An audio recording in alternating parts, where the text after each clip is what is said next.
Out of the 50 million people in South Africa, the Zulu tribe make up a large portion of the population. So there was no ways I was letting my boys drive past without stopping here at Zulu, which is a Zulu cultural village, and experiencing some more the daily life that they have lived for many hundreds of years. After all, our president, Mr. Jacob Zuma, he himself is a Zulu, and I would get into trouble. So come, let's enjoy.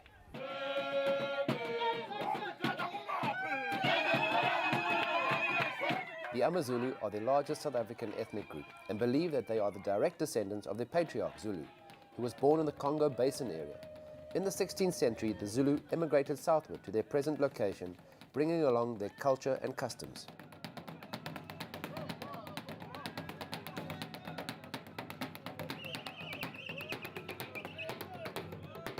In Nguni language, Zulu means heaven or sky, and Akshay, Ashish, Tony and Sahil are the 4 lucky travellers who've got the sky laid out for them.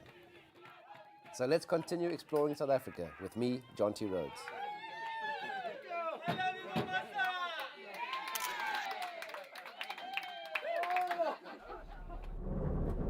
So far we've been around both the Western and Eastern Cape, and leaving Durban behind, we now fly into Johannesburg. And of course, you can't leave South Africa without visiting a national park. When people fly into Johannesburg, the largest city in South Africa, they don't spend a great deal of time here. They're on such a hurry to get to the coast or go and see the game reserves, so they don't get to know much about the City of Gold.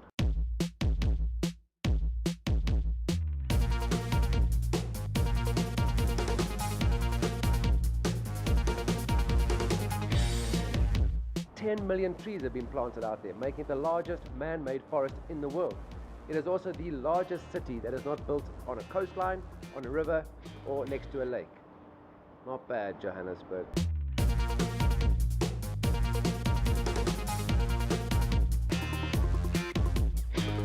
With over 100 years of history, I'm sure we can find some really interesting things about Johannesburg. The best way to do that is up close and personal.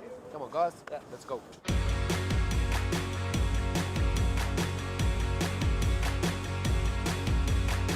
Johannesburg has been a key area where people have come from around not only Africa but around the world to earn a living. It's been the financial sector of South Africa for a really long time. And myself as a banker, after I retired from playing cricket, I spent a lot of time fighting the hustle and the bustle that we were told to embrace yesterday. And driving on an open top bus through the city of Johannesburg, it was a great opportunity for me to listen to a lot of the history that I passed and that I was so frustrated driving through. I just want to get to my meeting, my bank boss is going to be so frustrated. Jonty, where are you? Everything runs on a clock in Johannesburg, sadly.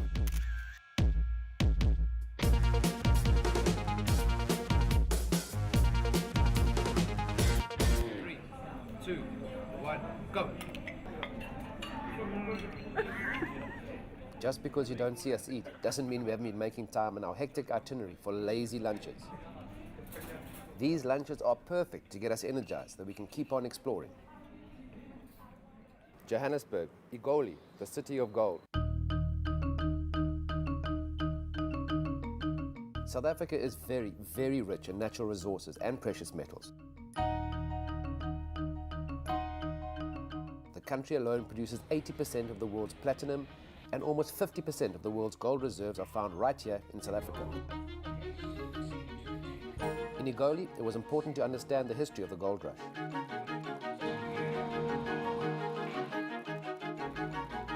I took the boys to Gold Reef City, where after seeing melted gold turning into solid gold, they got all shiny-eyed. And then we made our way to the dark underground. Helmets? Check. Head torch? Check. 4 boys? 2, okay, 4, check, okay. Yeah, going down. Sanity? Okay, well, yeah, I suppose so, check.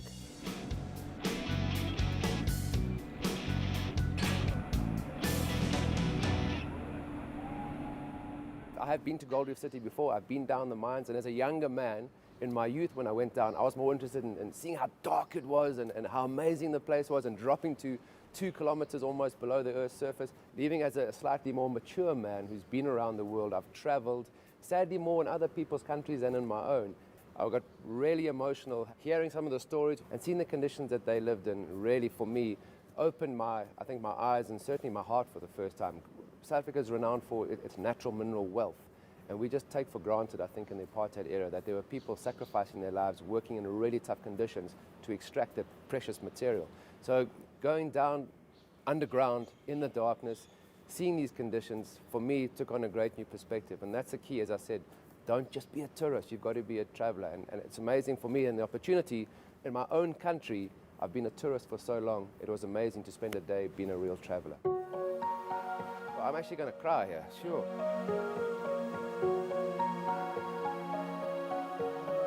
What a golden end to a day in the city of gold.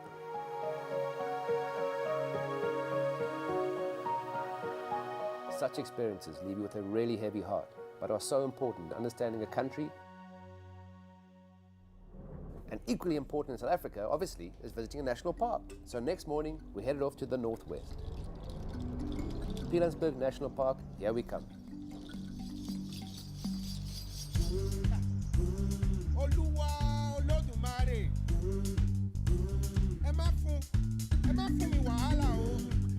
I know it's hard to believe, but not every tourist comes to South Africa to spend time with the Mumbai Indians fielding coach. Most of the tourists coming to South Africa want to see the Big Five, the wildlife that we are renowned for. Today we are at the Pilanesberg National Park, the fourth largest park in South Africa. Similarities between Kruger Park and Pilanesberg, you can see by the grasslands and the savanna, very similar, and the animals very similar. But Pilanesberg National Park has one unique feature that the Kruger Park doesn't have. We'll touch on that later.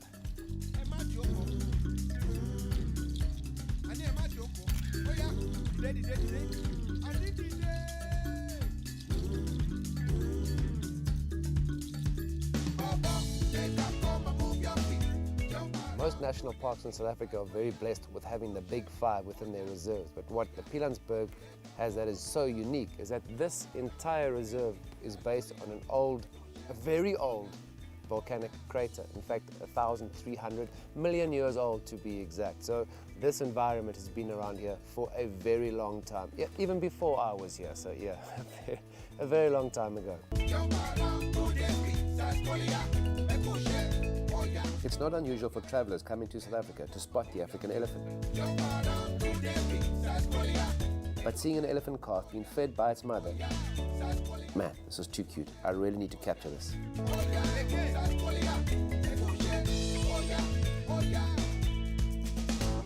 What an amazing setting. I've had a great afternoon with my 4 travel buddies. We've been in the afternoon at the Pilanesberg National Park, which 30 odd years ago was actually agricultural area, and so started a very, very ambitious undertaking, Project Genesis, and that was the reintroduction of the wildlife into this amazing reserve that it has become today, and what a success it has been.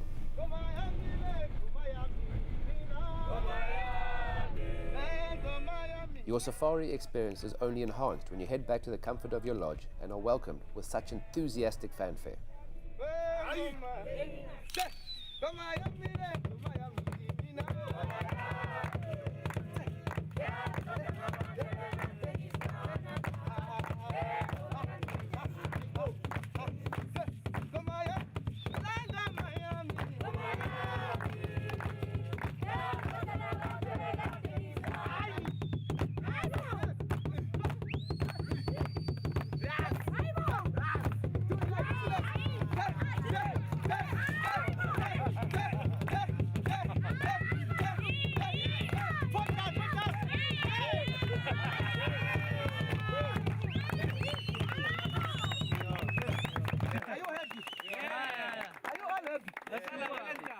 The whole safari experience ends here at the Boma at Kwamaritani.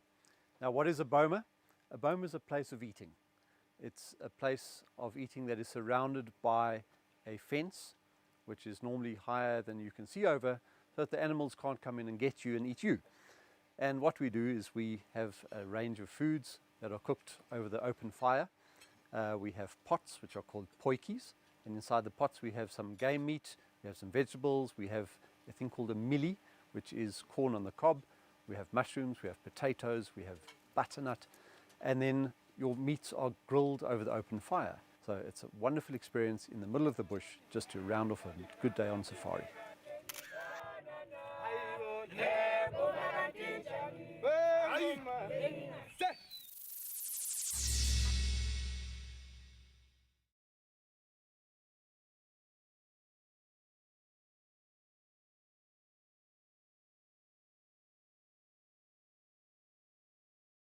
To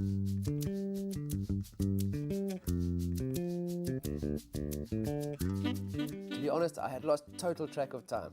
I had no idea what date it was or which day of the week. All I do remember is that it was a very important day for all my travel buddies.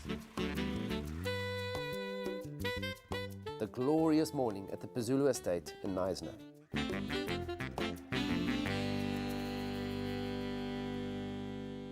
It was really interesting to see how for 3 days all they spoke about was we're going to play cricket. Mine. For the first time that they were on time was the day that if we were late today, we can't play cricket on the beach. Usually you have to be $1 million player or sometimes even a $2 million player to get the benefits of my expertise. These lucky winners are going to have the benefit of the Jonty Rhodes fielding drills here on Notsi Beach in Pazulu, Knysna, the wonderful South Africa. When I started playing a long time ago, there was no fielding coach. There was one coach, so we had to do our own fielding. As a young boy, I played football, I played hockey, I played a bit of tennis, and of course I played very bad cricket.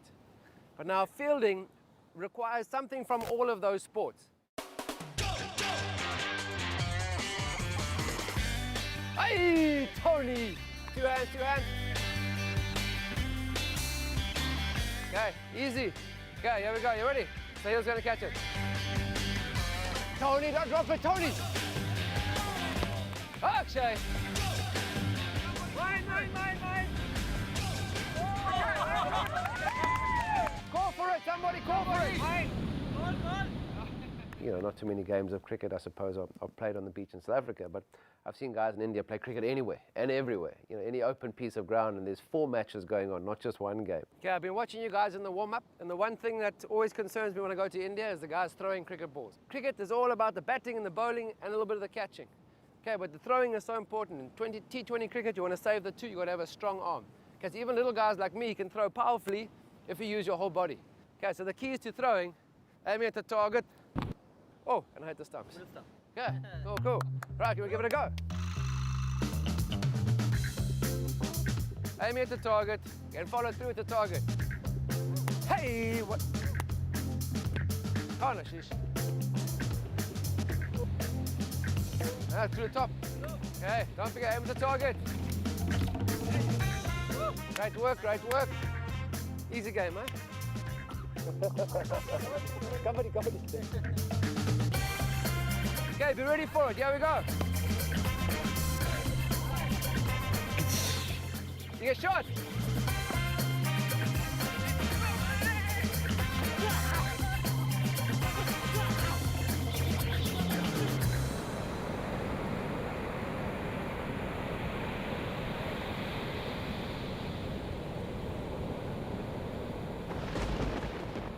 Oh no, it looks like we're having our own monsoon here. It's really coming down. Get inside, boys. Hey, no, that's what your mums would say, right? But mommy's not around, you're now under my wing. So what do boys do when it rains?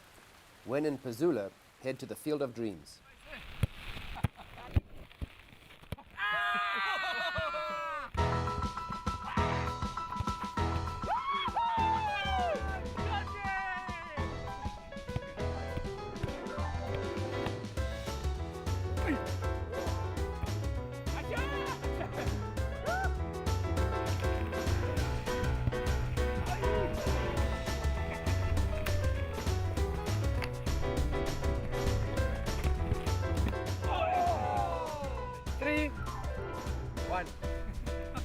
Yours.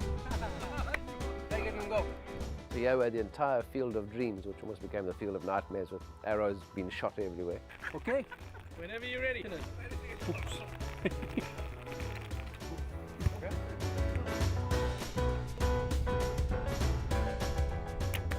Oh, very close.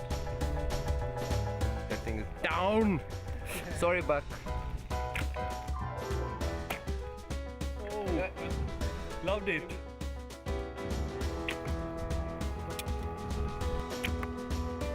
On the horn, boy. Tony, if you keep trying to steal my thunder on my show, that next arrow, it's got your name on it, boy. You can't go to a country, see it, tick off all that stuff on it, on your itinerary and say, okay, I've seen South Africa. So you guys are in the covers, they're on the boundary. You've got to come in, you've got to do what you love to do in an environment, and the only way you can do that is really by traveling. Go!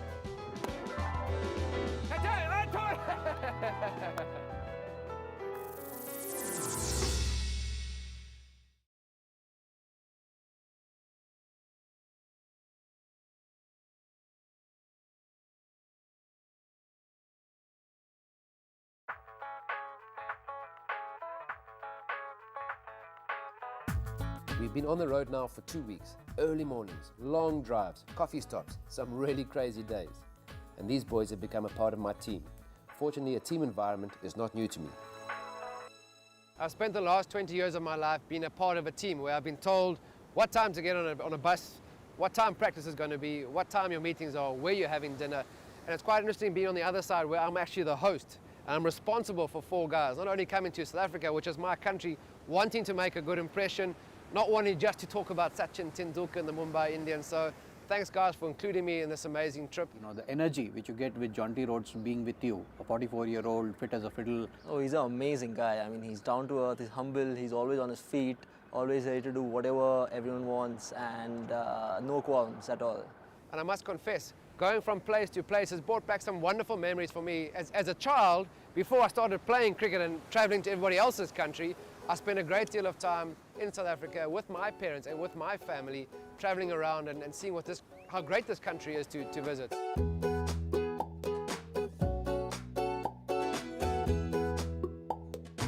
We've been traveling across 6 provinces, and South Africa has really laid it out for the boys.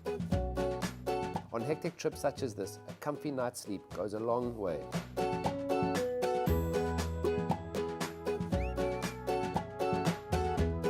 No traveller would come thousands of miles and go back without taking souvenirs for family and friends. So I let them loose to pick up what their heart desired.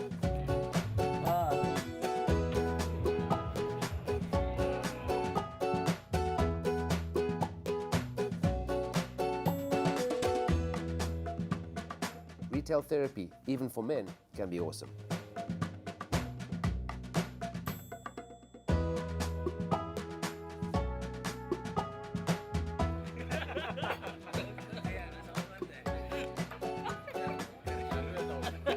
And the one common love we shared was food. Oh, food.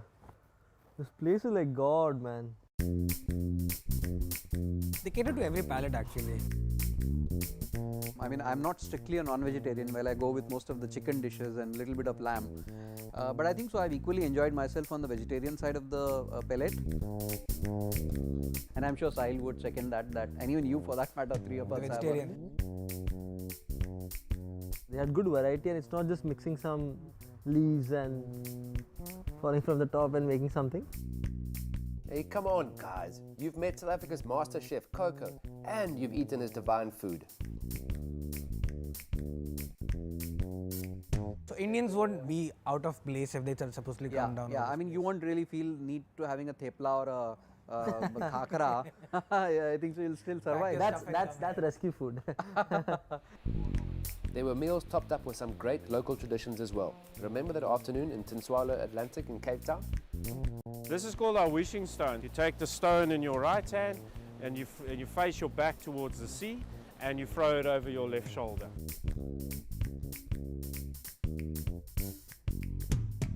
When we threw that stone making a wish, my wish was that... Let this trip continue, extend. Yeah, I mean, Should never honestly end. speaking, it was a surprise to me to be at this place. I think so it's my turn to give surprise to my family. I pledged that next year, maybe same time, I'll get my wife, my daughter and my son out here. I think so it's an awesome place. It's you got to see it to believe it. I'm your family. Sorry, I disown you. Who you? Every single night we have had fun. Oye, niña, mira, me encanta tu vestido. ¿Cómo te queda de bien? ¿Dónde lo compraste? Gonna bust you, gonna bust you, gonna bust you upside your head. Gonna bust you, gonna bust you, gonna bust you upside. Nightlife is great, vibrant. Every place has own kind of nightlife. No me juegues. Gonna bust you. I'm not a party person, but here when I've come to South Africa, I'm not really, seriously. But here, when you're in South Africa, you really can't help it.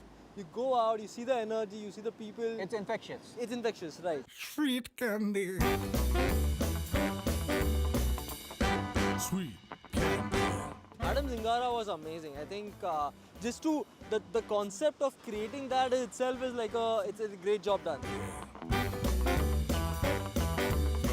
Their body was like they are made of rubber.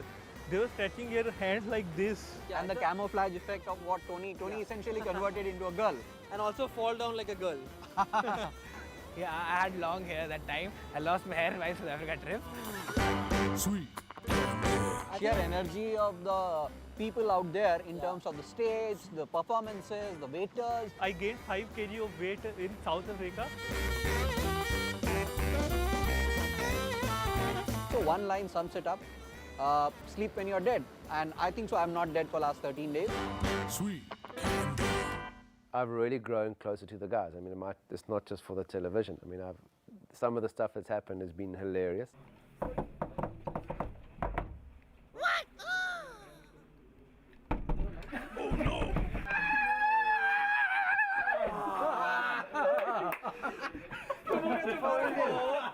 Flush.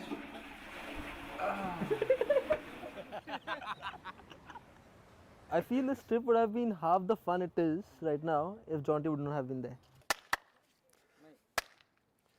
Okay, boys, the last 2 days we've been feeding up with some great food and lots of wine. Great food. All right, man. Better. Go away, man. There we go. Lengthen the breath. Okay, you're rolling. Yes. Over the next 15 days, these 4 lucky winners. Okay. Yeah, go. How many days? 2 weeks. 15. Hey. Oh, your shadow. Travel with me. Ah.